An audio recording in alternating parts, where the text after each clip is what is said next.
الذي أرسله بالحق بشيرا ونذيرا وداعيا إلى الله بإذنه وسراجا منيرا فقد قال الله تعالى في كلامه المجيد وفي فرقانه الحميد সবাই পড়ি আউযু বিল্লাহি মিনাশ শাইতানির রাজীম বিসমিল্লাহির রাহমানির রহিম শাহরু রমাদানাল্লাযী উনজিলা ফীহিল কুরআন হুদাল লিন্নাসি ওয়া বাইনাতিন মিনাল হুদা ওয়াল ফুরকান সাদাকাল্লাহুল আযীম وقال تعالى في شان حبيبه مخبرا وآمرا إن الله وملائكته يصلون على النبي يا أيها الذين آمنوا صلوا عليه وسلموا تسليما اللهم صل على محمد وعلى آل محمد كما صليت على إبراهيم وعلى آل إبراهيم إنك حميد مجيد اللهم بارك على محمد وعلى آل محمد كما باركت على إبراهيم وعلى آل إبراهيم إنك حميد مجيد بلغ العلا بكماله كشف الدجى بجماله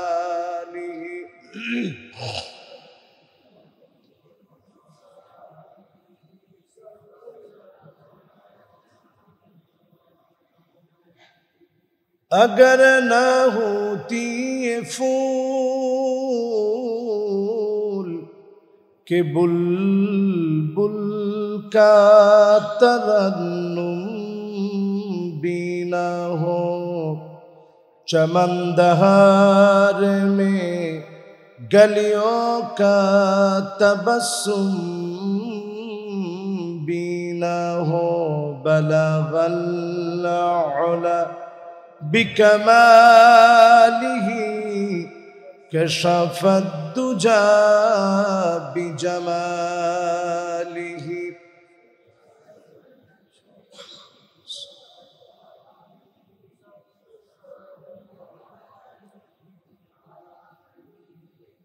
उतर कर गारे हिरा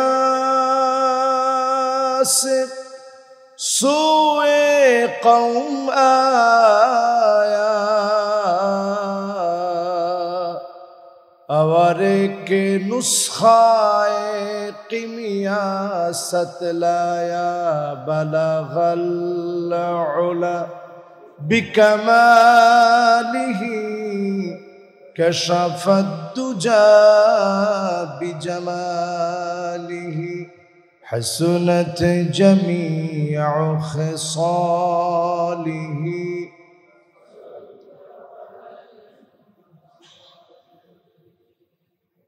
আল্লাহ পাকের দরবারে আজিমে লাখ কোটি এর চেয়ে অনেক অনেক বেশি শুকরিয়া আদায় করছি। রব্বে করিম আজকের এই মোবারক জুমআতে আমাদেরকে আসার, বসার, বলার এবং শোনার তৌফিক দান করেছেন। সকলে পড়ছি কালিমাতুশ শুকর আলহামদুলিল্লাহ। সবাই পড়ছি রব্বানা লাকাল হামদ হামদান কাসীরান তাইয়িবান মুবারাকান ফীহি ইয়া রাব্বি লাকাল হামদু কামা ইয়ানবাগি লিজালালি ওয়াজহিক ওয়া আযীমি সুলতানিক। আল্লাহ রাব্বুল আলামিনের বড়ত্ব ঘোষণা করার পর দরুদ এবং সালাম পড়ছি সাইয়্যিদুল মুরসালিন খাতামুন নবিয়্যিন ইমামুল মুরসালিন ওয়ান নবিয়্যিন মুহাম্মাদুর রাসূলুল্লাহ সাল্লাল্লাহু আলাইহি ওয়াসাল্লামের উপরে। আল্লাহ পাক আমাদের মতো নালায়েকদের, নাফরমানদের দরুদ এবং সালাম পেয়ারা হাবিবের কাছে আল্লাহ রাব্বুল আলামিন পৌঁছে দিক। সকলে পড়েন আমিন। সম্মানিত প্রাণ প্রিয় মুসল্লিয়ানে কেরাম, বলতে বলতে মাহে রমাদানের একেবারে শেষ সময় আমরা এসে পড়েছি। মাহে রমাদানে আল্লাহ রাব্বুল আলামিন যতগুলো জুমআতে কথা বলার সুযোগ দিয়েছে, মাহে রমাদানের জন্য আজকে শেষ জুমআ। আবার একটা বছর হায়াত পেলে এই দৃশ্য হয়তো ঘটবে, আমরা সলাতুল জুমআতে হাজির হব রোজা মুখে। এইরকম একটি দৃশ্যের আরেকটি বছর হায়াতের পরে হয়তো আবার মিলন মেলা ঘটতে পারে, হতেও পারে এখানের অনেকে আমরা আল্লাহর ডাকে সাড়া দিয়ে চলে যেতে হবে। আল্লাহ তাআলা আজকে যাদেরকে এই পর্যন্ত সুস্থ রেখে আসার তৌফিক দিয়েছেন, রোজাগুলো যথাসাধ্য আদায় করার তৌফিক দিলেন। সাহারি থেকে শুরু করে ইফতার পর্যন্ত, এর পরবর্তী সময়ে সালাতুত তারাবি থেকে শুরু করে কিয়ামুল লাইলে চোখের পানি মিশ্রিত আল্লাহ রাব্বুল আলামিনের জন্য যারা দণ্ডায়মান হয়েছেন, ইবাদত করেছেন, সৌভাগ্যবান যাদেরকে আল্লাহ তাআলা বানিয়ে গত রাত্রে আল্লাহ রাব্বুল আলামিন যাদেরকে লাইলাতুল কদরের মতো সম্ভাব্য রজনীর সবচেয়ে গুরুত্বপূর্ণ রজনীতে অন্তত রাত্রি জাগরণের তৌফিক আল্লাহ তাআলা দান করেছেন। আজকে যারা আমরা বসছি, একটু হিসাব করে নেন রমাদান থেকে আপনি কি নিতে পেরেছেন। এই রমাদানে আপনি রোজা রেখেছেন, গীবত করেন নাই,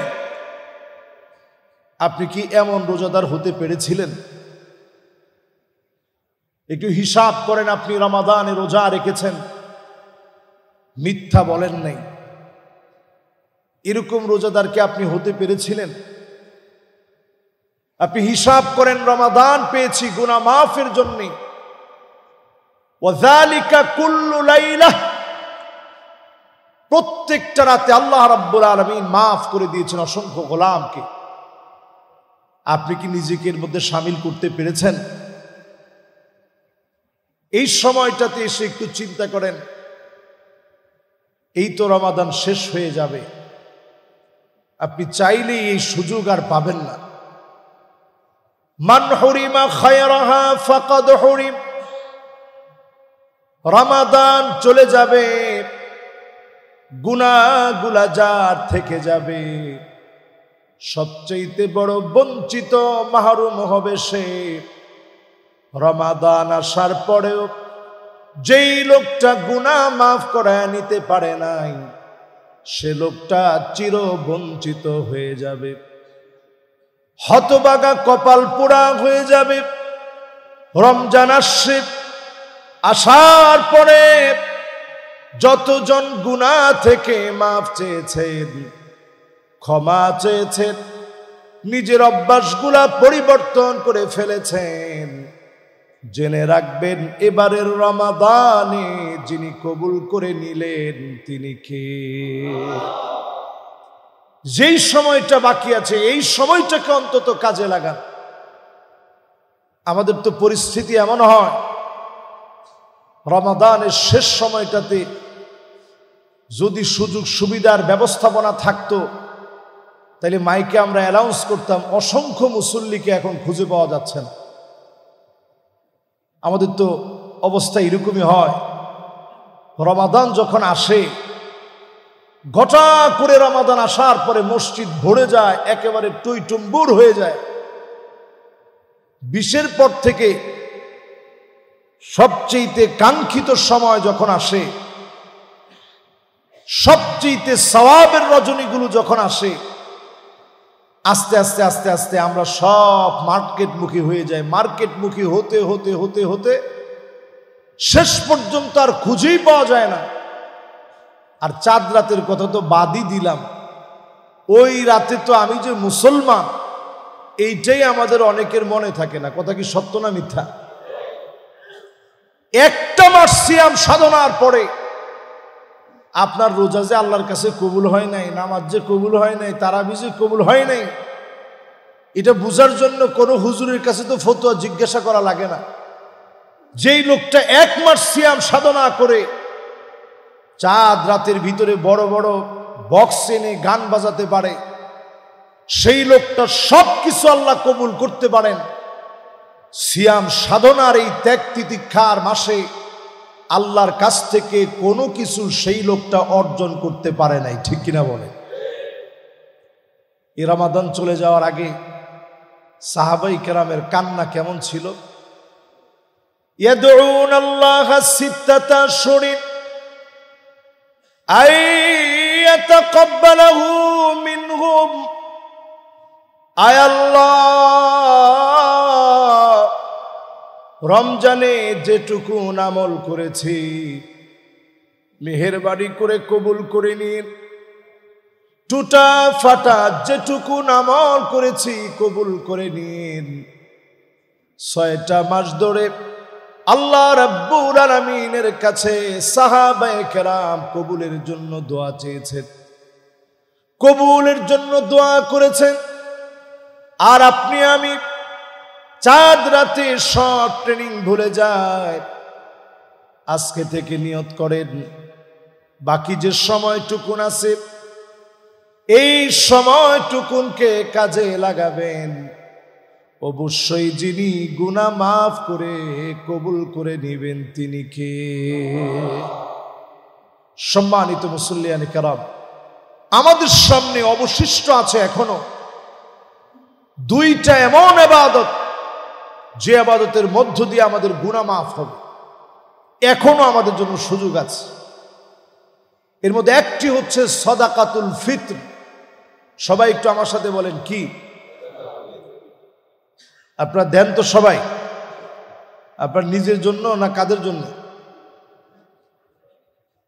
একেবারে নতুন যে সন্তান নেয়ামত হিসেবে ভূমিষ্ঠ হয়েছে, সুবহে সাদিকের পূর্বে, ফজরের পূর্বে যদি নতুন কোনো আগন্তুক মেহমান আপনার ঘরে আসে, তার জন্য সাদাকাতুল ফিতর দিতে হবে। বলেন আল্লাহু আকবার।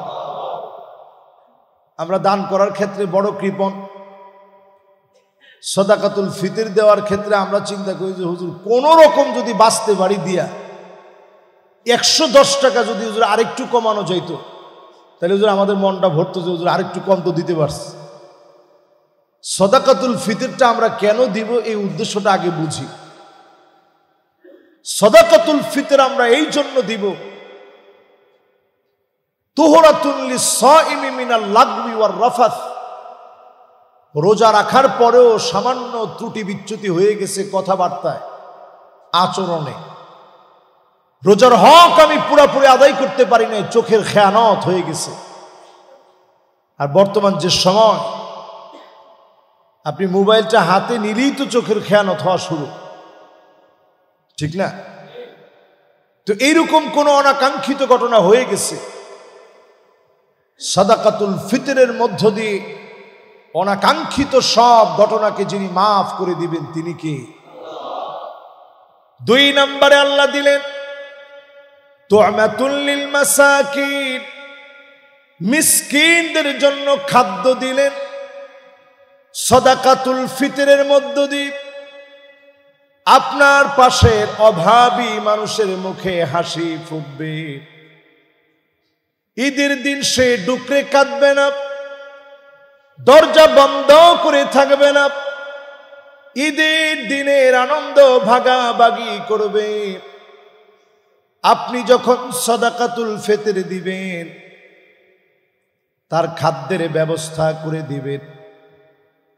তো কি এই খাদ্য দানের মধ্য দিয়ে আপনার গুনাহগুলো যিনি মাফ করে দিবেন তিনি কে?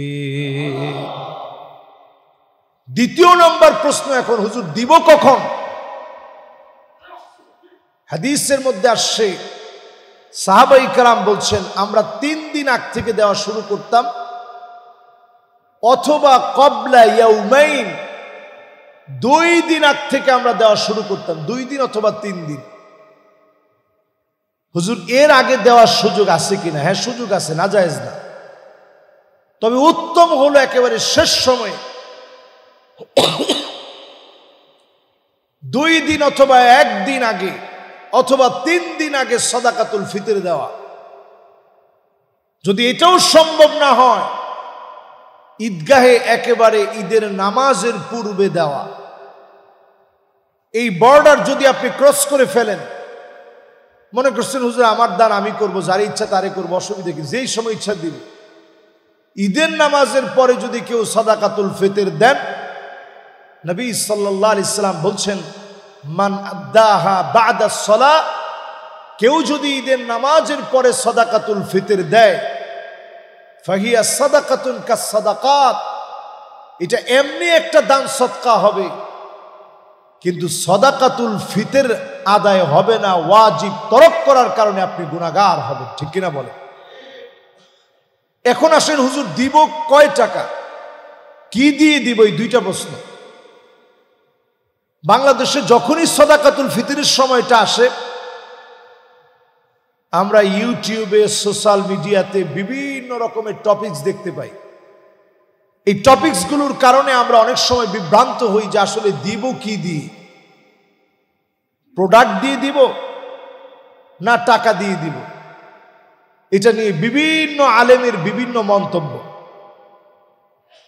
আমি যেহেতু এখানে বসছি, আমারও তো একটা মন্তব্য থাকবে, বাকিটা মিলায় দেখার দায়িত্ব আপনাদের নিজেদের। আচ্ছা বলেন তো নবীজি যেই সম্পদগুলা দিয়ে, যে সমস্ত প্রোডাক্টগুলো দিয়ে, যে সমস্ত খাবারগুলো দিয়ে সাদাকাতুল ফিতর দিতে বললেন, 1 নাম্বার খেজুর। খেজুর কি রান্না বাড়া করে খাইতে হয় না, এমনি খাবার?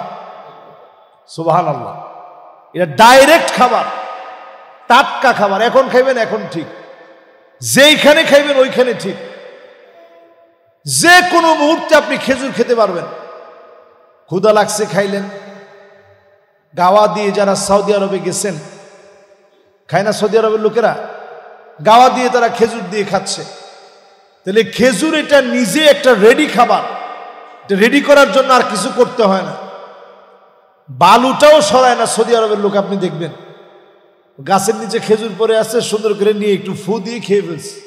এটা ডাইরেক্ট খাবার। 2 নাম্বার কিশমিশ। আমরা না কিশমিশের কষ্ট দিয়া, শ্যামাইয়ের ভিতরে দিয়া, এরপরে কত রকম প্রসেস করে খাই। কিন্তু কিশমিশ আপনি একলাই খাবার, এটা যে কোনো মুহূর্তে আপনি খেতে পারবেন, এটা ডাইরেক্ট কি খাবার। 3 নম্বর আসেন পনির। এটা তো আমরা বাংলাদেশে যারা আছি ওইরকম অভ্যস্ত না। মিশরে যদি আপনি পনিরের আইটেম দেখেন, আমাদের দেশে যেমন পেঁয়াজু, আলুর চপ, বেগুনি, বড় বাপের পোলায় খায়, ইফতারি দেখছেন না কত আইটেমের, চকবাজারে বড় বাপের পোলায় খায়, আরো কত রকমের, ইফতারির কোনো শেষ নাই। ঠিক তেমনি আপনি যদি মিশরে যান অথবা আরব দেশগুলোতে যান, পনিরের কোনো শেষ নাই। বাজারের মধ্যে গেলে দেখবেন পনিরের মধ্যে আছে মুসাল্লাস, 3 কোনা করা এরকম পনির, 4 কোনা করা পনির, ত্রিভুজ আকৃতির পনির, চতুর্ভুজ আকৃতির পনির, সব রকমের পনির পাওয়া যায়, কোনো রকম বাদ নাই। এটা ডাইরেক্ট খানা। আরবের লোকেরা এটা ডাইরেক্ট মুখে দিয়ে খায়। এমনকি আমরা যে ফুলকপি খাই, এই ফুলকপির পাতা দিয়ে তারা ডাইরেক্ট খেয়ে ফেলে, সালাতের সাথে মিশিয়ে ডাইরেক্ট খেয়ে ফেলে। তাহলে পনিরও বোঝা যায় এটা একটা রেডি খাদ্য, যে কোনো মুহূর্তে খাওয়া যায়। এরপরে আসেন আটাকে আরব দেশের লোকেরা শুধুমাত্র গরম পানির ভিতরে ছেড়ে দেয়, কায় বানায়া ডাইরেক্ট সেই অবস্থাতেই খায়। আফ্রিকাতেও খায়, মিশরেও খায়, আরব দেশের বিভিন্ন অঞ্চলে খায়। এরপরে যখন দেখছে না এটা রুটি বানায়া সুন্দর করে আমাদের মতো প্রসেসিং করেও সুন্দর করে খাওয়া যায়, এখন অনেক রকমের রুটি হয়েছে। কিন্তু আপনি আমি যদি এই খেজুর দেই, পনির দেই, কিশমিশ দেই, এগুলাকে আসলে আমাদের দেশের লোকেরা স্বাভাবিকভাবে সবসময় খাবার হিসেবে গ্রহণ করছে? একজনে ধরেন আপনি দিনু ব্যাপারী ওয়াকফ স্টেট মসজিদের নিচে সাধারণ একজন মানুষ বসা আছে, আপনি তার জন্য 2 কেজি খেজুর নিয়ে আসছেন ভালো মানের, তার হাতে উঠাই দিচ্ছেন, নেন খেজুরটা নেন। এরকম আরো যদি 50 জন লোক এই লোকটারে খেজুরই দেয়, তাহলে এই খেজুর বহন করে নেওয়ার জন্য তার আরো একজন লোক লাগবে। এরপরে বাজারে গিয়ে বিক্রি করা ছাড়া তার তো কোনো উপায় নেই। বিক্রি করলে আপনি যে দামে কিনছেন ওই দামে কি সে বিক্রি করতে পারবে? অর্ধেকও কেউ দিতে চাবে না, বলবে না খেজুরে পোকা ধরে যাবে কিছুদিনের মধ্যে। কাজে আপনি এই 100 টাকা দিবেন 1 কেজি খেজুর, এভাবে দিয়ে যান। যে লোকটা কিনছে উনি কিনছে 5 থেকে 600 টাকা কেজি, এখন আপনার বিক্রি করতে হচ্ছে 100, 150, 200 টাকা কেজি। তাহলে এবার একটু আপনি হিসাব মিলায় দেখেন, এই যে মানুষটারে আপনি দিলেন, লোকটার লাভ হইল না লস হইল? এই জন্য ইসলাম সব সময় যেটা ভাবে মানফা লিন-নাস, মানুষের জন্য যেটা সবচেয়ে কল্যাণ হবে, আপনি ওই মানুষটারে যদি টাকা দেন, সে ডাইরেক্ট ফুড হিসেবে যা কিনা দরকার, আমাদের দেশে যেটা চলে ডাইরেক্ট ফুড হিসেবে কিনলো, ঔষধ কিনলো, তার যা প্রয়োজন সে কিনে নিল, যেটা নাই সে সেটা কিনে নিল। এতে করে সাদাকাতুল ফিতরের কোনো ক্ষতি হবে? আশা করি এটা আপনাদের কাছে ক্লিয়ার বিষয়টা। তাহলে আমরা যদি সাদাকাতুল ফিতর কেউ খেজুর দিয়ে দেই, খুব ভালো, কিশমিশ দিয়ে দেই, খুব ভালো। যদি আমরা কেউ জব দিয়ে দেই, খুব ভালো। আটা দিয়ে যদি ডাইরেক্ট দেই, খুবই ভালো। কিন্তু আসলে এগুলো বহন করে নেওয়াটা এখন মানুষের জন্য কষ্টসাধ্য। এবার আরেকটা প্রশ্ন আপনাদের পক্ষ থেকে আসবে, হুজুর তাইলে ওই সময় টাকা দিয়ে দিল না কেন? ওই সময় 2টা মুদ্রা প্রচলিত ছিল, 2টা মুদ্রা, একটা স্বর্ণ মুদ্রা আর একটা রূপ্য মুদ্রা। একটার নাম দিনার আর একটার নাম দিরহাম। সামান্য খেজুর দিয়ে যদি আপনি দেন, তাহলে দিতে হবে 3 কেজি 300 গ্রামের সমান। এটা 4 মুদের সমান। মানে এই যে হাতটা, এই হাতটাকে 4 বার একত্রিত করে 4টা মুষ্টি করলেন, এভাবে যখন ঢেলে দিবেন 4 বার, এই 4 মুষ্টি হয়ে গেল। এটা 1 সা এর পরিমাণ। তাহলে 3 কেজি 300 গ্রাম খেজুরের বাজার মূল্য নির্ধারণ করে সামাজিক স্ট্যাটাস অনুযায়ী যে লোকটাকে আল্লাহ সবচেয়ে ভালো রাখছেন, কোরবানির সময় গরু কিনতে গেলে যেমন আপনি সবচেয়ে দামি গরুটা কিনেন, আপনি সাদাকাতুল ফিতর দেওয়ার ক্ষেত্রেও দামিটা আপনি দিবেন। দামি খেজুরটা আপনি কল্পনা করে দিবেন, কম দামি খেজুর দিয়ে দিবেন না। রাজি আছেন ইনশাআল্লাহ? ফুকাহায়ে কেরাম এই বিষয়টা 3টা ক্যাটাগরিতে ভাগ করেছেন। বড় আফসোস আর পরিতাপের বিষয়, বাংলাদেশে এই ফতোয়াটা আমরা এক সময় বলতামই না। এরপরে আলহামদুলিল্লাহ আমি আমার ব্যক্তিগত পক্ষ থেকে ইসলামিক ফাউন্ডেশনে একবার আমাদেরকে নিয়ে বসছিল। দেশের প্রথিতযশা অনেক ওলামায়ে কেরাম ছিলেন। আগে সর্বোচ্চ কোনো টাকা উল্লেখ করা হতো না। তা আমি ওইখানে প্রস্তাব দিলাম ফিকহুল ওয়াদিহ, ফিকহুস সুন্নাহ, সমস্ত ফিকার কিতাবের ভিতরে সাদাকাতুল ফিতরকে 3টা টাইপসে ভাগ করা হয়েছে। একটা হচ্ছে আউসাত, মিডল যারা আছে তারা মধ্যম একটা অর্থ দিবে। তাদেরকে যদি আমি বলি যে আপনি 5,000 টাকা করে দিবেন, তো লোক বলবে যে হুজুর আমি তো বেতনই পাইছি 25,000 টাকা, আমি 5,000 টাকা করে দিলে আমি চলবো কেমন?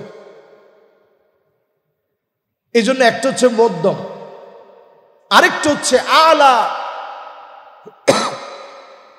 সর্বোচ্চ। আপনাদের যাদেরকে আল্লাহ তাআলা বাড়িওয়ালা বানাইছেন, অর্থ দিয়েছেন, সম্পদ দিয়েছেন, মার্কেট করার ক্ষেত্রে আপনি মৌচাক যান না, ফরচুন যান না, আপনি যান কোন জায়গায়? মাশাআল্লাহ, বসুন্ধরায়। অনেকের বসুন্ধরাও হয় না, কয় হুজুর ডাইরেক্ট দেশের বাইরে থেকে মার্কেট করছে। কোন জায়গায়? কয় সিঙ্গাপুরে গেছিলাম হুজুর। এইরকম কিছু মুসল্লি আছে, ওনারা মার্কেট করতে চলে যান মালয়েশিয়াতে। হুজুর মালয়েশিয়া গেছিলাম, মার্কেট করে নিয়ে আসছি। আর কলকাতায় মার্কেট না করলে, বাঙালিরা মার্কেটে না গেলে, গতকালকের একটা সাক্ষাৎকার দেখলাম, বলছে যে 75% বেচা কিনা কমে গেছে, কারণ বাঙালিরা আসে নাই। মাশাআল্লাহ, কয়েকজন কিন্তু আল্লাহু আকবার বলছে। তাহলে এবার একটু আপনি চিন্তা করেন, যারা আল্লাহু আকবার বলছে, তাহলে আমরা তো আসলে যাওয়ার কারণেই তো মানুষ এই কথাটা বলছে যে 75% আমাদের বেচা কিনা কমে গেছে। আমরা এখন বেচা কিনা করতে পারতেছি না, কারণ বাঙালিরা আসতেছে না। মার্কেট করার জন্য আপনি কয়েক লক্ষ টাকা বাজেট করেন, কিন্তু আপনার পাশের যেই লোকটা নিতান্ত অসহায় মানুষ, নতুন একটা জামা সে কিনতে পারে নাই, তার জন্য একটা জামার ব্যবস্থা নাই, তারে আপনি 115 টাকা দিলেন, এটা দিয়ে সে সেমাই কিনবে না একটু পোলার চাল কিনবে, না সামান্য একটু গোশত কিনবে? কোনটা হবে কোন? কিন্তু আপনি যদি সাধ্য অনুযায়ী 500 টাকা নির্ধারণ করে আপনার 5 জন সদস্য 2500 টাকা হয়েছে, এই টাকাটা যদি আপনি 3 জনেরও দেন, আলহামদুলিল্লাহ কতগুলা টাকা হলো। এইভাবে যদি আমরা সবাই 3 কেজি 300 গ্রাম কিশমিশের মতো করে, পনিরের মতো করে, খেজুরের মতো করে, খেজুরের ভিতরে কিন্তু টাইপসের শেষ নেই। আমি নিজে একবার সফা টাওয়ার থেকে খেজুর নিলাম, 1 কেজি খেজুরের দাম 200 রিয়াল। 200 রিয়াল মানে হইতেছে বাংলা টাকায় 6,000 টাকা। কয় কেজি খেজুর? তাহলে এবার 3 কেজি খেজুরের দাম কত হয়? 18,000 টাকা। এবার একটু চিন্তা করেন, 18,000 টাকা যদি 3 কেজি খেজুরের দাম হয়, 300 গ্রাম আপনি সামান্যই ধরেন, তাও কত? 20,000 টাকা একটা মিল করে ফেলেন। তাহলে 20,000 টাকা যদি আপনি দিতে চান, সর্বোচ্চের কোনো শেষ নেই, 20,000 টাকা পর্যন্ত আপনি দিতে পারবেন, এতে করে কোনো সমস্যা নেই। একজনের মাত্র পরিবারে যদি আল্লাহ তাআলা সন্তানাদি আপনাদেরকে 3 জন দেয়, তাহলে 3 জনের পক্ষ থেকে 60,000, আপনার নিজের 20, কত হইল? আর আপনার স্ত্রীর 20,000, কত হইল? সাদাকাতুল ফিতর যদি 1 লাখ টাকা আপনি দেন, আপনি তখন 5 লাখ টাকা মার্কেটিং করার মতো বেহুদা খরচ করবেন না। মনের ভিতরে মানুষকে দেওয়ার প্রবল ভালোবাসা তৈরি হয়ে যাবে, ঠিক কিনা বলেন? এজন্য আমরা প্রত্যেকে এই জুমা থেকে যেই বাকি সময়টা আছে, এটা আমলে নিয়ে আসি। আল্লাহ আমাদেরকে তৌফিক দান করুক, পড়ে না আমিন। এবার আসেন হুজুর দেব কারে? সূরা তাওবা ৬০ নম্বর আয়াত পড়বেন, ইন্নামাস সাদাকাতু লিল ফুকারাই ওয়াল মাসাকিন। এখান থেকে নিয়ে আল্লাহ রাব্বুল আলামিন শেষ পর্যন্ত যেই যাকাতের খাত আল্লাহ তাআলা বর্ণনা করেছেন, মিসকিনদেরকে দেবেন, ফকিরদেরকে দিবেন। আগে দিবেন ফকিরদেরকে, এরপরে দিবেন মিসকিনদেরকে, ইয়েতিমদেরকে দিবেন, নিজের আত্মীয় স্বজনরে দিবেন, ভাই যদি গরিব থাকে ভাইরে দিবেন, বোন গরিব থাকলে তারে দিবেন, আত্মীয় স্বজনকে দিবেন। অনেকে মনে মনে বলেন যে হুজুর আর একটা কথা বললেন না, সাদাকাতুল ফিতর এটাও আমার বোনেরই দিব, অসুবিধাটা কোন জায়গায়? আপনি যে দিলেন লাহু আজরান, আপনি দুইটা সওয়াব পাবেন। একে তো সাদাকাতুল ফিতরের সওয়াব পাবেন, অন্যদিকে আপনার নিজের বোনের খবর নেওয়ার সওয়াব পাবেন। আল্লাহু আকবার। তাহলে আত্মীয় স্বজনরে আমরা দিব, পাড়া প্রতিবেশীকে দিব, আপনাদের পার্শ্ববর্তী যে ইয়েতিমখানাগুলো আছে সেই ইয়েতিমখানাগুলোতে আপনারা দিবেন, এতিমদের পাশে দাঁড়াবেন। আল্লাহ যেন আমাদেরকে তৌফিক দান করেন, পড়েন আমিন। এখন দিবে কারা? দিবে ওই সমস্ত ব্যক্তি ঈদের দিন সুবহে সাদেকের পূর্বে আল্লাহ তাআলা যদি কোনো একটা মাধ্যমে আপনাকে নেশাব পরিমাণ সম্পদের মালিক বানায় দেয়, ১,১০,০০০ টাকা। এটা হচ্ছে ইটালিয়ান রূপা, যেটা এই যে আমার হাতে যে আংটিটা দেখতেছেন, এটা কখনো কালা হয় না, এটা ইটালিয়ান রূপা, এটার ভিতরে মনোগ্রাম করা আছে, এটা কখনো কালো হয় না। এই রূপাটার দাম 52.৫ ভরি, রূপার দাম ১,১০,০০০ টাকা।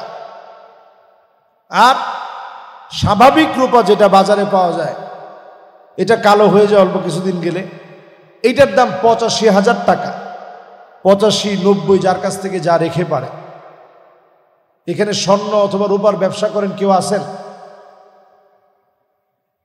একজনও নাই। যাক, একজন থাকলে তো অন্তত আমাদের ভালো হইতো। তাইলে ওনার কাছ থেকে অন্তত আমরা হিসাবটা, আজকের রেট কত এটা অন্তত আপনাদেরকে বলা যেত। যাই হোক, আজকের রেট মানে স্বর্ণের আজকের রেট হচ্ছে ১,০০,০০০। মাশাআল্লাহ, একজন বলছে ৬৫, একজন ৫৬। আচ্ছা, ১০,০০০-এর ডিফারেন্স, অসুবিধা নেই, হইতে পারে, এটা উঠানামা করে। এটা অবশ্যই গুগলে সার্চ করলে আপনারা পাবেন। রূপা দিয়ে আমরা হিসাব করি, স্বর্ণ দিয়ে হিসাব করলে এখন অধিকাংশ লোকের যাকাতই হবে না। রূপা দিয়ে যদি আমরা হিসাব করি তাহলে ১,১০,০০০ টাকা যদি ওই দিন আপনার হাতে আসে, সাদাকাতুল ফিতর দেওয়া আপনার জন্য ওয়াজিব হয়ে যাবে। সেই দৃষ্টিকোণে বাংলাদেশের অসংখ্য মানুষ যারা মোটামুটি চলে, এদের উপরে সাদাকাতুল ফিতর ওয়াজিব হয়ে আছে। আমরা অনেকে জানি না দেখে দিতে পারি না। আজ থেকে আমরা ইনশাআল্লাহ নিয়ত করে সাদাকাতুল ফিতরটা আমরা দিয়ে দিব। তাহলে সাদাকাতুল ফিতরটা ৩টা টাইপস আছে। একটা হচ্ছে যারা সর্বোচ্চ এলাকার সম্ভ্রান্ত ব্যক্তি, সামাজিক স্টেটাস অনুযায়ী তিনি সবচেয়ে বেশি দিবেন। এরপরে ২ নাম্বার হচ্ছে মিডল ক্লাস, তিনি বেশি না পারলেও অন্তত মাঝামাঝি একটা দিবেন। আরেকটা হচ্ছে সমাজের নিম্নবিত্ত যারা আছে, সাদাকাতুল ফিতর ওয়াজিব হয়ে গেছে, তিনি ১১০ টাকা দিবেন। আল্লাহ তাআলা এতেই খুশি হবে। আল্লাহ দেখতে চান সবাই দিয়েছে। এই জন্য এটার মধ্যে ৩টা ক্যাটাগরি আছে। 5টা প্রোডাক্টে নবীজি সাল্লাল্লাহু আলাইহি সাল্লাম ভিন্ন ভিন্নভাবে বলেছেন, সাহাবায়ে কেরাম দিয়েছেন।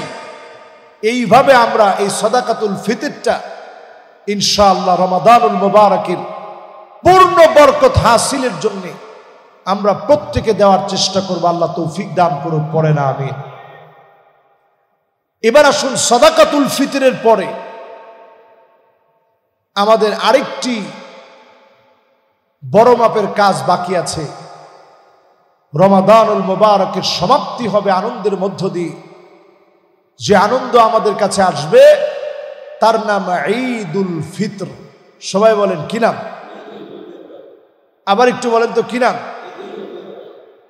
বছরে ঈদ কয়টা? এর মধ্যে একটার নাম, আরেকটার নাম, এই দুইটা হচ্ছে বছরে ঈদ। এই দুই ঈদের ভিতরে ঈদুল ফিতর একেবারে আমাদের অত্যাসন্ন। ঈদুল ফিতর আসতেছে, চাঁদ দেখার মতো মহাসুন্নত প্রথম কাজ, এটা আমরা অনেকেই ভুলে গেছি। এখন আমরা চাঁদটা দেখি না, যেমনে কয় অমনে মানে। একটু নিজেরা চাঁদটা দেখার চেষ্টা করবেন, বের হয়ে দেখার চেষ্টা করবেন, ছাদে উঠে দেখার চেষ্টা করবেন।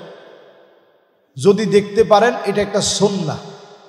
দেখার পরে একটা দোয়া পড়বেন, আমার সাথে সবাই পড়েন, আল্লাহু আকবার, আল্লাহু আকবার, আল্লাহু আকবার, আল্লাহুম্মা আহিল্লাহু আলাইনা বিল আমনি ওয়াল ঈমান ওয়াস সালামাতি ওয়াল ইসলাম ওয়াত তাওফীকি লিমা তুহিব্বু ওয়া তারদা রব্বি ওয়া রাব্বুকাল্লাহ হিলালু রুশদি ওয়া খায়র। এই দোয়াটা আপনারা পড়বেন। হুজুর এত বড় আরবি দোয়া, এটা তো মুখস্থ হয় না, পড়বো কেমন? বাংলায় কিছু যদি থাকে কর। বাংলায়ও যদি আপনি আল্লাহু আকবার, আল্লাহু আকবার, আল্লাহু আকবার তিনবার বলে যদি বলেন, আল্লাহ আপনি আমারে নিরাপত্তা দেন, আয় আল্লাহ আপনি আমারে শান্তি দান করেন। রমাদানের মতো একটা মাস কাটিয়ে ফেললাম, এরপরে আসছে শাওয়াল মাসের মতো বরকতপূর্ণ একটা মাসের চাঁদ দেখে ফেললাম। আল্লাহ এই মাসটারে আপনি আমারে কল্যাণ দিয়ে ভরপুর করে দিন। চাঁদের কোনো ক্ষমতা নাই, চাঁদের মালিকও আপনি, আমার মালিকও আল্লাহ আপনি। আল্লাহ আপনি চাঁদের যেভাবে নিয়ন্ত্রণ করেন, এই চাঁদকে আমার জন্য কল্যাণে ভরপুর করে দেন। এই মাসকে আল্লাহ আপনি বরকত দিয়ে ভরপুর করে দেন, পরিপূর্ণ বরকতের ভিতরে রাখেন। দোয়াটা পড়তে দেরি হবে, যিনি আপনাকে কবুল করতে দেরি হবে না তিনি কে? প্রত্যেক মাসে সুযোগটা আল্লাহ আপনাকে দেন। কয়দিন আমরা পড়ছি কর? এটা হচ্ছে প্রথম সুন্নাত। বাংলায় হলেও আমরা পড়বো, পারবো না ইনশাআল্লাহ? এরপরে যে সমস্ত মিডিয়া কর্মীরা এখানে আসে, ওনারা এই সমস্ত দোয়াগুলো ইউটিউবে দিয়ে দেয়, আপনারা গুগলে সার্চ করলেও পাবেন। আমাদের মসজিদের নামে নিজস্ব একটা পেজ আছে, সেই পেজের ভিতরে আপনারা এই দোয়াগুলো ইনশাআল্লাহ সামনে থেকে পাবেন। আমরা ইনশাআল্লাহ খুব রিসেন্ট এই সমস্ত দোয়াগুলো আমাদের পেজে দিয়ে রাখলে সেখান থেকে আপনারা পড়বেন। মোমেনের সমস্ত সময়গুলা দোয়ার ভিতর দিয়ে যাওয়া দরকার। চাঁদ দেখার পরে এই দোয়াটা পড়ে নেবেন। আমরা অনেক সময় মনে করি জ্যোতির্বিদরা অনেক কিছু করতে পারে, এই দোয়াগুলো পড়ে দেখেন, বাকি যেগুলো আছে সব ভুয়া, এরা আপনার কোনো ক্ষতি করতে পারবে। এজন্য আমরা প্রথমে এই দোয়াটা পড়ে শুরু করি। 2 নাম্বার, ঈদের সলাতু ঈদুল ফিতর, ঈদের নামাজের আগে আপনি আমি অবশ্যই ফজরের 2 রাকাত সুন্নত ঘরের ভিতরে পড়ে ফজরের নামাজটা জামাতের সাথে পড়ার জন্য আমরা চলে যাব। পারবো না ইনশাআল্লাহ? তো যদি ইনশাআল্লাহ যেতে পারি, ফজরের নামাজটা পড়ে একটু যদি যাইতে পারেন, ফজরের নামাজটা পড়ে এরপরে যদি বাসায় আসেন, সেই 3 নাম্বার কাজ হচ্ছে আপনি নিজে গোসল করবেন। নবীজি ঈদের সময় গোসল করতেন, কত দূর থেকে পানি আনতেন একটু চিন্তা করেন। 4 থেকে 5 কিলোমিটার দূর থেকে বিরে গার্স নামক জায়গা থেকে নবীজি পানি আনাইতেন, কুয়া থেকে। নবীজি একদিন স্বপ্ন দেখলেন যে একটা কুয়ার পানি থেকে নবীজি সাল্লাল্লাহু আলাইহি সাল্লাম পান করতেছেন। ঘুম থেকে উঠে নবীজি এই বিরে গার্সের সামনে গেলেন, এখনো আছে, মদিনায় গেলে দেখে আসবেন। তো সেই পানি নবীজি দেখা মাত্র সেখানে সামান্য একটু থুতু দিলেন। আগে পানিটা লবণাক্ত ছিল, নবীজি সাল্লাল্লাহু আলাইহি সাল্লাম থুতু দেওয়ার পরে পানিটা মিষ্টি হয়ে গেছে। সুবহানাল্লাহ। আল্লাহ নবী বলছেন, আলী এখান থেকে পানি দিয়ে আমি নবীরে গোসল করাইয়া দিও। আমি নবীর ইন্তেকালের পরে এইখানের পানি দিয়ে গোসল করাইয়া দিও। এই দূরের থেকে পানি আনা হতো, নবীজি দিন দিন গোসল করতেন। একটাবার চিন্তা করেন আমাদেরকে কি দিন আল্লাহ দিস, কত সুন্দর এক জীবন যাপন দিয়েছে, এরপর আমরা ইসলাম মানি না। সেই সময়ের কষ্ট কেমন ছিল, 4 কিলোমিটার দূর থেকে পানি আনছে। এই কষ্ট করে আনার পর এরপরে গোসল হইতো, উজু হইতো। তাহলে আমরা 3 নম্বরে কি করব? গোসল করলেন।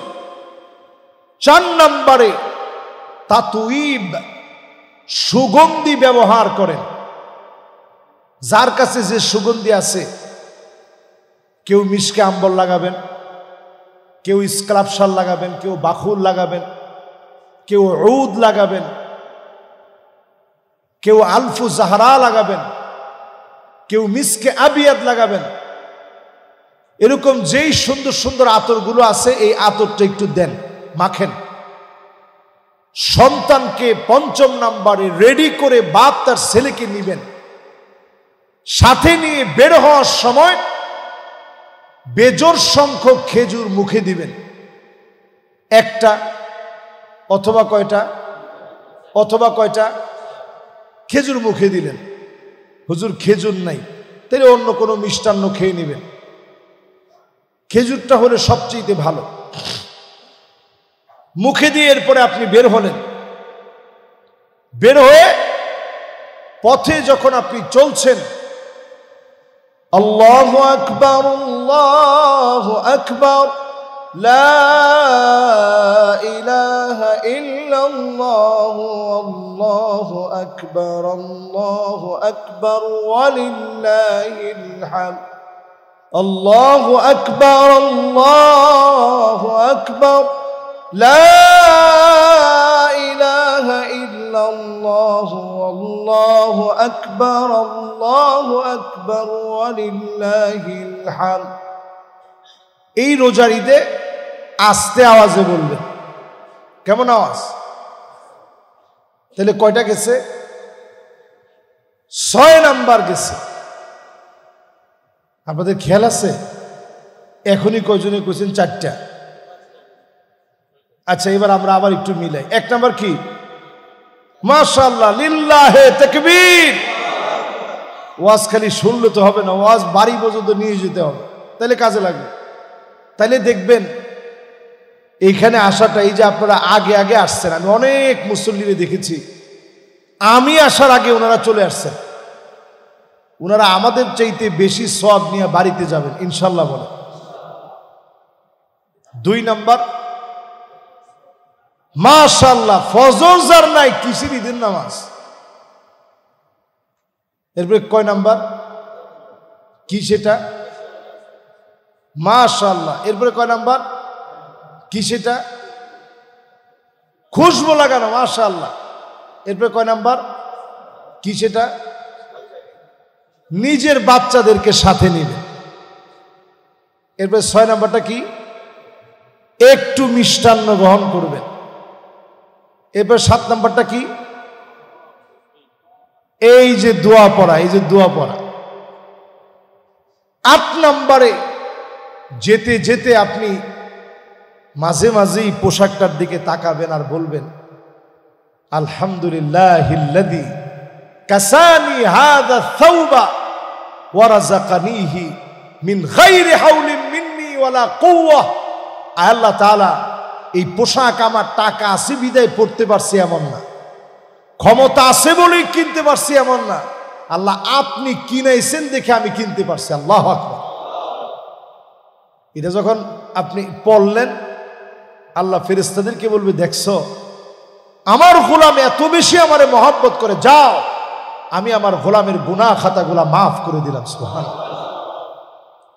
এই জন্য নতুন পোশাক পরেই ফুটানি মারা যাবে না। আমরা পোশাকটা পরেই জিগাই যে করতে কিনছি জানোস, কই থেকে? আড়ং থেকে লইছি। কত দাম? কই নিচে 20,000। তা আপনি যেই লোকটারে কইলেন যে 20,000 দিয়ে কিনছি, উনি হয়তো 2,000 টাকা দিয়ে জামাটা কিনছে। আপনি যে আচরণটা করলেন এটাকে শরীয়তের পরিভাষায় বলে তানকিসুল মাফদুল। সামনাসামনি একজন মানুষের মান খাটো করলেন, চরমভাবে আপনি একটা কবিরা গুনাহ করলেন। এই জন্য দাম দর নিয়ে পোশাক দিয়ে ক্ষমতা দেখানোর কোনো সুযোগ ইসলামে নেই। আপনি পোশাকটা পরে আল্লাহরে বলবেন, আল্লাহ আপনি পরাইছেন এই জন্য পড়ছি, আপনি দিয়েছেন এই জন্য আমি পড়েছি, আমার ব্যক্তিগত কোনো ক্ষমতা নাই। আল্লাহ এত খুশি হবে, ফেরেশতাদেরকে ডেকে বলবে, দেখছো সে কিনছে, জামা বানাইছে, এত সুন্দর করে ইস্তারি দিয়া ফিটফাট হয়ে পড়ে আইছে, এখন বলতেছে আমি পড়াইছি, যাও তোমরা সাক্ষী থাকো আমি আমার এই গোলামের গুনাহগুলা মাফ করে দিলাম। তাহলে কয় নাম্বার গেছে ভাই? মাশাআল্লাহ। 8 নম্বরের পরে 9 নাম্বার সুন্নাহ। 9 নাম্বার সুন্নাহ হচ্ছে, মসজিদে আপনারা যারা আসলেন, আসার পথে এক পথ দিয়ে হেঁটে হেঁটে আসলেন, যাওয়ার সময় আবার আরেক দিক দিয়ে যাবেন। এখন আমাদের 10 নম্বরে ঈদের দিনের সুন্নাহ হচ্ছে, ঈদগাহে যদি আমরা খোলা ময়দানে পড়তে পারি খুব ভালো, কিন্তু খোলা ময়দানের সুযোগ তো আর এখন নাই। তারপরে আলহামদুলিল্লাহ আমাদের স্পেসটা বেশ বড় আছে, খোলামেলা, আলহামদুলিল্লাহ সামনেও জায়গা আছে। এরপর আপনারা দোয়া করতে থাকেন, আরো সামনেও জায়গা আছে, আল্লাহ দিলে তো সব দিতে পারে, পারে না? তো যারা আমরা আলহামদুলিল্লাহ বসছি এখানে, মসজিদে যখন আমরা আসব, আমাদের এই মসজিদে ইনশাআল্লাহ ঈদের নামাজ হবে। এই ঈদের নামাজে যারা যারা আমরা আসব, প্রত্যেকে ইনশাআল্লাহ এসে খতিব সাহেবের সামনে বৈশা মনোযোগ সহকারে শুনবো। ঠিক এখন যেমন শুনতেছেন, দেখেন কোনো কথা আছে এখানে? পিনপন নীরব হয়ে সবাই শুনছে। এখানে বৈশা যদি একজন একজনকে জিজ্ঞাসা করেন, কিরে কেমন আছোস, দিনকাল কেমন যায়, পাশে জন বলে বেটা চুপ কর, খতিব সাহেব ওয়াজ করতেছে, আগে ওয়াজটা শুনি। এই যে চুপ কর, এই যে কথাটা বলছেন নবীজি হাদিসের মধ্যে বলতেছেন, আপনি যে বলেন উস্কুত, উস্কুত মানে কি? মাশাআল্লাহ, আমরা বাংলা ভাষায় তো ক্লাসিফিকেশন আছে, সম্মান দিয়ে চুপ করো, আর এর চেয়ে একটু অসম্মানিত যখন আমরা করি তখন কই চুপ কর। আর রাসূল ডাইরেক্ট বললেন উস্কুত মানে চুপ। এই কথাটা যদি কেউ বলে, ফাকাদ লাগাউতা, তুমিও বাড়াবাড়ি করলা, চুপ করো এটা বলারও আর কোনো সুযোগ নেই। চুপচাপ এসে বসলেন। কয় নাম্বার? 10 নম্বর। 11 নম্বরে 2 রাকাত 6 তাকবীরে ঈদের নামাজ হবে। কয় তাকবীরে? যেহেতু এই নামাজের ভিতরে কোনো একামত নাই, ডাকাডাকির কোনো সিস্টেম নাই, কোনো আযান নাই, নির্দিষ্ট টাইমে আপনারা এসে 2 রাকাত নামাজ পড়বেন। প্রথম রাকাতে অতিরিক্ত 3 তাকবীর সানা পড়ার পরে আল্লাহু আকবার, হাত কিন্তু ছেড়ে দিলেন, বাঁধবেন না, 3 তাসবিহ পরিমাণ অপেক্ষা, মুখে কিছু বলবেন না। এরপরে আবার আল্লাহু আকবার, একটু অপেক্ষা, হাত বাঁধা যাবে না। এরপরে আরেকবার তাকবীর দিয়ে আল্লাহু আকবার, এবার হাত বেঁধে যথারীতি সূরা ফাতিহার সাথে সূরা মিলান। দ্বিতীয় রাকাতের পরে, দ্বিতীয় রাকাতে আগে সূরা মিলিয়ে, সূরা মিলানো থেকে রুকুতে যাওয়ার আগে অতিরিক্ত কয় তাকবীর? এরপরে চতুর্থ তাকবীরে আল্লাহু আকবার, এবার রুকুতে চলে গেছে। তাহলে কয় নাম্বারটা গেল আমাদের সুন্নাহ নাম্বার? আবারও মুসাব্বা লাগায় ফেলাইছেন। কয়টা? 11। 11 না 12 আল্লাহ জানে। এতগুলা মনে রাখা যায়? মাশাআল্লাহ, আপনার মনে আছে তো ইনশাল্লাহ? নাম্বার যাই হোক আলহামদুলিল্লাহ, মনে আছে তো ইনশাল্লাহ? এরপরে যখন নামাজ শেষ, মানে সুন্নত তো শেষের দিকে চলে আসছে, এবার নামাজের সালাম ফিরানোর পর খতিব সাহেব খুতবা দিবে। এইটা 13 নাম্বার। কয় নাম্বার? খতিব সাহেব যখন খুতবা দিবে, আপনি সুন্দর করে খুতবাটা শুনবেন। খুতবাটা শুই না আগে আগে দৌড় দিবেন না, খুতবা শেষ। এরপরে 14 নাম্বার সুন্নাহ, আমি আপনি পারলে ইনশাআল্লাহ কোলাকুলি করব। কোলাকুলি করতেই হবে এমন কোনো বাধ্যবাধকতা নাই। সাহাবায়ে কেরাম যেটা করতেন, একজন আরেকজনকে হাতের মধ্যে চুমু দিতেন। ফাকাব্বালনা ইয়াদাহু জামাআ মিনাস সাহাবা, একদল সাহাবী নবীজির কাছে এসে হাতের মধ্যে চুমু দিছেন ঈদের দিন। তাহলে আমরা হাতের মধ্যে কি দিব? ছোট বাচ্চাদেরকে, আমার সন্তানদেরকে, ভাতিজাদেরকে, মহব্বতের আলেমদেরকে, মানুষদেরকে আমরা কি দিব? হাতের মধ্যে চুমু দিব। এবার এর পরেরটাই যাই, হাতের মধ্যে চুমু অথবা কপালের মধ্যে চুমু। নবী সাল্লাল্লাহু আলাইহি ওয়াসাল্লামকে কপালের মধ্যে চুমু দিয়েছেন। নবীজি যায়েদ রাদিয়াল্লাহু তাআলা আনহুকে কপালের মধ্যে চুমু দিয়েছেন। হুজুর যদি কুলাকুলি করি কোনো অসুবিধা নেই। লম্বা সময় পরে দেখা হয়েছে একজন আরেকজনের সঙ্গে, কোলাকুলি তো করবেনই, কিন্তু এটারে একেবারে ফরজ মনে করে নিয়েন না যে না এটা করতেই হবে, নাইলে ঈদ মাটি হয়ে গেছে, এটা মনে করার কোনো সুযোগ নেই। এবার 15 নাম্বার শেষ, একজন আরেকজনকে দেখে বলবেন তাকাব্বালাল্লাহু মিন্না ওয়া মিনকুম, তাকাব্বালাল্লাহু মিন্না ওয়া মিনকুম, আল্লাহ তোমার কাছ থেকে কবুল করুক, আমার কাছ থেকে কবুল করুক। কুল্লু আম ওয়া আনতুম বিখাইর, পুরা বছর আল্লাহ যেন আপনারে ভালো রাখে। যদি আরবিতে না পারেন, ঈদ মুবারক যেভাবে বলেন ওইভাবে বলতে পারেন, কোনো অসুবিধা নেই। এইভাবে করে একটা একটা করে 15টা সুন্নাহ মানার মধ্য দিয়ে রমাদানকে যিনি আলোকিত বানায়া ঈদের আনন্দ দিয়ে এই জাতিকে পরিশুদ্ধ জীবন যাপনে অভ্যস্ত করে আত্মমানবতার কল্যাণে ঈদুল ফিতরকে যিনি কবুল মঞ্জুর করে নেবেন, তিনি কে? আল্লাহ রাব্বুল আলামিনের কাছে আমরা কামনা করি আল্লাহ পাক যেন ঈদুল ফিতরকে কবুল আর মঞ্জুর করেন। পড়েন আমিন।